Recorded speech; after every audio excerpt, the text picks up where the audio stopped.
আসসালামু আলাইকুম বন্ধুরা, আপনারা সবাই কেমন আছেন? আলহামদুলিল্লাহ, আমিও ভালো আছি। আপনাদের নববর্ষের শুভেচ্ছা। আজকে বছরের প্রথম দিন আমরা একটু ঘোরাঘুরি করছিলাম। ঘুরতে ঘুরতে একটা দোকানের সামনে এসে দাঁড়াই। দোকানের নাম দ্য ফুড গার্ডেন। এটা নোয়াপাড়া কলেজের একদম পাশেই। এই যে রাস্তাটা দেখছেন, এই রাস্তা থেকে সামান্য একটু পথ গেলে আমার বাসা।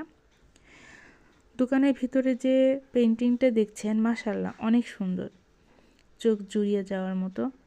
গ্রামীণ পরিবেশের ছোঁয়া আছে। কথা বলতে বলতে খাবার এসে গেছে। খাবারের ডেকোরেশনটা ছিল মাশাআল্লাহ অনেক সুন্দর। খাবারের মান ছিল মোটামুটি। দোকানের পরিবেশটা ছিল একদম সাজানো গোছানো, মনোরম পরিবেশ। আপনারা চাইলেই এখানে আসতে পারেন। অনেক সুন্দর একটা পরিবেশ। আমাদের অনেক ভালো লেগেছে। সব কিছু মিলেই আলহামদুলিল্লাহ।